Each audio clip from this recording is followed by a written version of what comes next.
Halo Bapak Ibu semuanya, apa kabarnya? Semoga kabar Bapak Ibu guru dimanapun berada tetap sehat-sehat semuanya ya. Terkhusus buat Bapak Ibu guru yang mau mengikuti pretest PPG tahun 2023. Di sini saya buatkan soal-soal pretest PPG tahun 2023 dan pembahasannya khusus buat Bapak Ibu guru yang mengajar mata pelajaran IPS. Ini bagian yang kelima ya Bapak Ibu ya. Kita langsung aja ke soal pertama.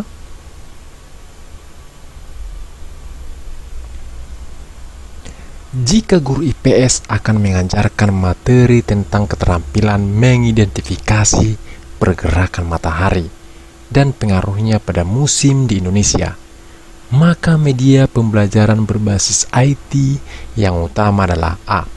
Peta benda-benda langit, B. Google Map berbasis Android, C. Peta tematik berbasis Android, D. Peta buta berbasis multimedia, E. Animasi tentang revolusi bumi.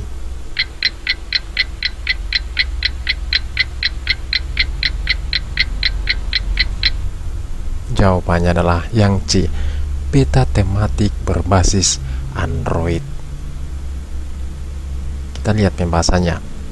Media pembelajaran berbasis IT yang utama untuk mengembangkan keterampilan mengidentifikasi pergerakan matahari dan pengaruhnya pada musim Indonesia adalah peta tematik berbasis Android yang tersedia berupa aplikasi dalam handphone guru dan peserta didik.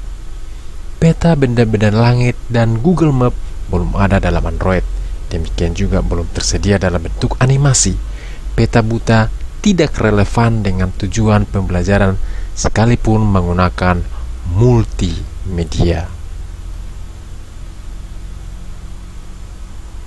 Kita lanjut soal yang berikutnya. Tujuan utama pembelajaran IPS adalah menjadikan peserta didik sebagai warga negara yang baik dalam kehidupan masyarakat majemuk yang demokratis.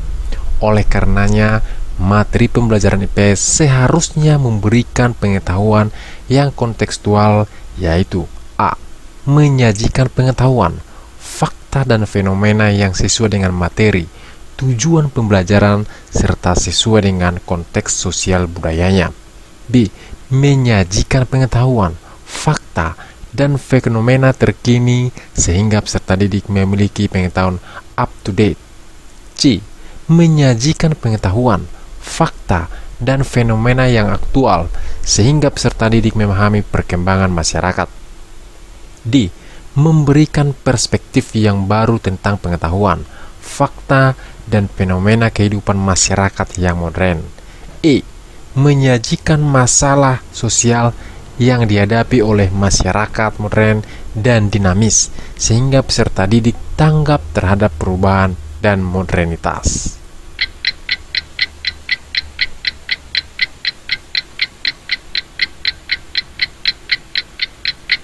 Jawabannya adalah yang A. Menyajikan pengetahuan, fakta, dan fenomena yang sesuai dengan materi, tujuan pembelajaran, serta sesuai dengan konteks sosial budayanya. Kita lihat pembahasannya. Pembelajaran IPS yang kontekstual yaitu pembelajaran yang menyajikan fakta, konsep, serta fenomena sosial dan budaya yang benar-benar terjadi di masyarakat dan sesuai dengan kehidupan nyata peserta didik. Pembelajaran kontekstual diharapkan memberikan pengetahuan yang praktis bagi peserta didik untuk dapat memahami dan mengatasi masalah sosial yang dihadapinya. Dalam merancang pembelajaran, semestinya guru memilih dan menyesuaikan dengan tujuan pembelajaran. Fenomena politik, ekonomi, sosial, dan budaya disajikan secara integrated dalam satu tema yang berakar pada kehidupan masyarakat. Pembelajaran IPS juga harus menyajikan problem yang dihadapi oleh masyarakat, sehingga memberikan bekal pengetahuan yang memadai kepada siswa. Perlu juga disajikan potensi sumber daya yang ada serta dimilikinya, sehingga memberikan inspirasi dan ide bagi peserta didik untuk menyelesaikan persoalan tersebut. Potensi kekayaan sosial dan budaya, kearifan lokal, kesenian, lagu rakyat, dan potensi-potensi lainnya perlu disajikan sehingga peserta didik memiliki kepribadian yang kuat di tengah kemajuan zaman.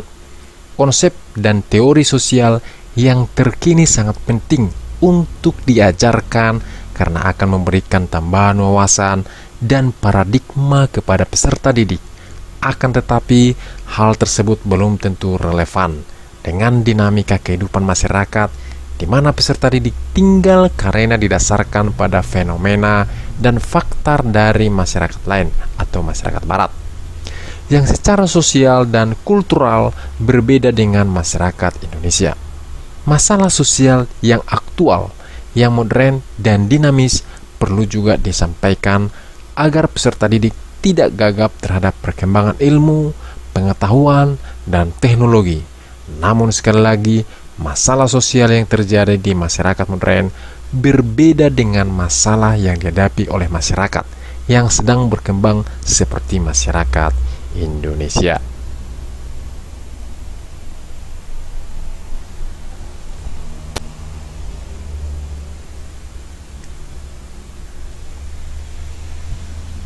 Kita lanjut soal yang berikutnya. Pendidikan IPS memuat banyak nilai antara lain nilai edukatif, nilai ketuhanan, filosofis, dan praktis. Untuk mengembangkan nilai praktis peserta didik, maka pembelajaran IPS sebaiknya diarahkan untuk A. Mengatasi masalah kerukunan antar umat beragama dan toleransi beragama bagi siswa. B. Mampu mengatasi masalah kehidupan di masyarakat secara tuntas dan bijaksana. C. Pengembangan nilai-nilai luhur dan intelektual yang berkembang pada diri siswa. D. Pengembangan nilai sosial, nilai budaya, dan nilai spiritual di lingkungan sekitar siswa.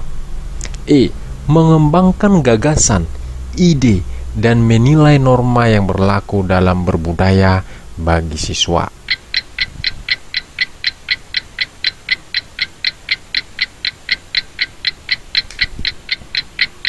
Jawabannya adalah yang B.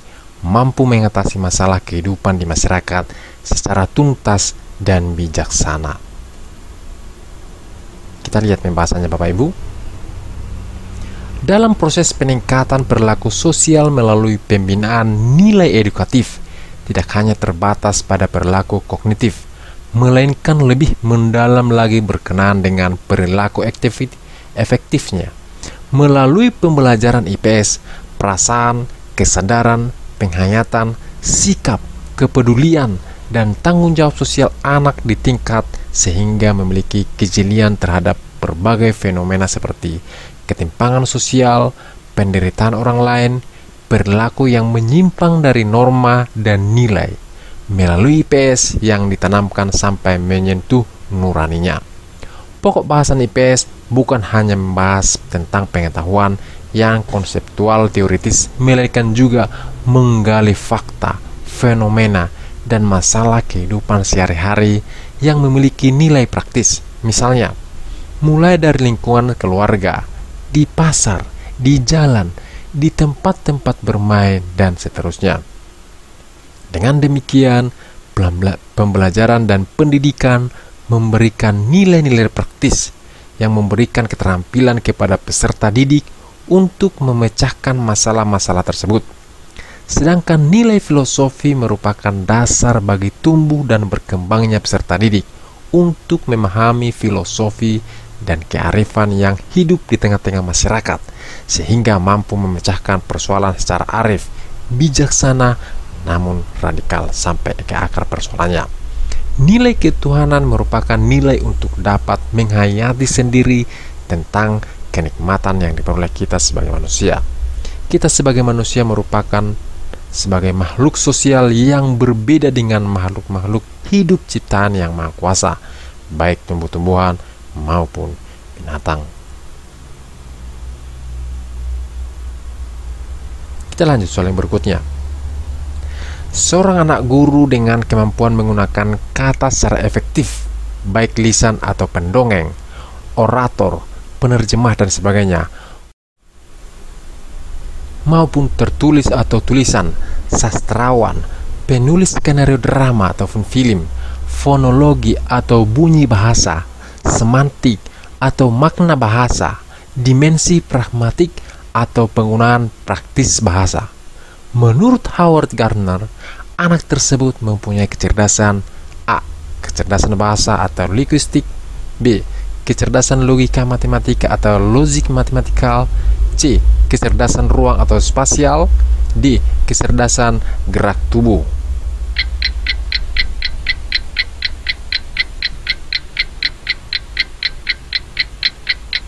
Jawabannya adalah yang A. Kecerdasan bahasa atau linguistik. Kita lihat pembahasannya. Kecerdasan linguistik adalah suatu kemampuan untuk menyusun pikiran dengan jelas dan mampu menggunakan secara kompeten melalui kata-kata seperti membaca, berbicara, dan menulis. Kecerdasan linguistik merupakan kemampuan seseorang dalam mengolah serta menggunakan kata dengan sangat baik, baik itu secara lisan maupun secara tulisan. Penguasaan kata yang matang, suara dan ritme yang jelas dan tentang serta intonasi yang diucapkan dengan baik merupakan bentuk dari kecerdasan linguistik ini.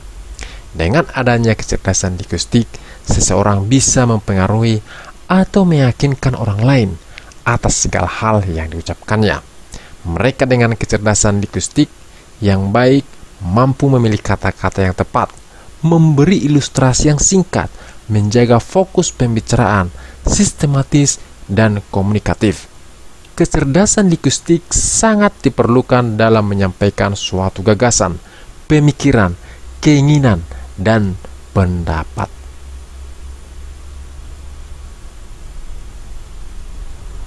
Kita lanjut soal yang berikutnya. Dalam kompetensi pedagogi, guru menguasai teori belajar dan prinsip-prinsip pembelajaran yang mendidik. Dalam prinsip pembelajaran yang mendidik, guru harus A. Melaksanakan proses pembelajaran sesuai jadwal, B.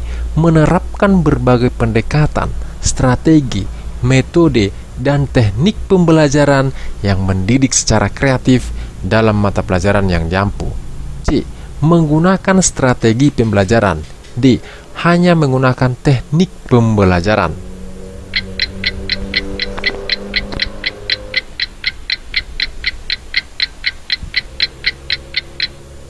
Jawabannya adalah yang B. Menerapkan berbagai pendekatan, strategi, metode, dan teknik pembelajaran yang mendidik secara kreatif dalam mata pelajaran yang diampu. Kita lihat pembahasannya. Prinsip pembelajaran mendidik yang berlaku secara umum di sekolah yaitu nomor 1. Prinsip perhatian dan motivasi. Perhatian terhadap pembelajaran akan timbul pada siswa apabila bahan pelajaran dirasa penting atau dibutuhkan siswa dan diperlukan untuk belajar lebih lanjut atau diperlukan dalam kehidupan sehari-hari dan akhirnya membangkitkan motivasi. Yang kedua, prinsip keaktifan. Belajar tidak dapat dipaksakan oleh orang lain dan juga tidak dapat dilimpahkan kepada orang lain. Belajar hanya mungkin terjadi apabila siswa mengalaminya sendiri. Guru sekedar membimbing dan mengarahkan. Yang ketiga, prinsip pengalaman atau keterlibatan secara langsung. Tiap-tiap siswa haruslah terlibat langsung dengan merasakan dan mengalaminya, sehingga siswa secara langsung dapat mengamati dan menghayati sehingga pengetahuan yang diperoleh lebih bermakna. Yang keempat, prinsip pengulangan. Belajar adalah melatih daya manusia terdiri atas mengamati, mengingat, menghayal, merasakan, berpikir, dan lainnya yang akan berkembang dan menguat ketika dilakukan pengulangan. Yang kelima, prinsip tantangan. Pembelajaran yang dirancang dengan penuh tantangan bagi siswa dengan memunculkan masalah untuk dipecahkan dapat mendorong rasa ingin tahu siswa untuk terus mempelajarinya sehingga menimbulkan motivasi untuk belajar. Yang keenam, prinsip balikan dan penguatan. Pembelajaran harus didasarkan atas temuan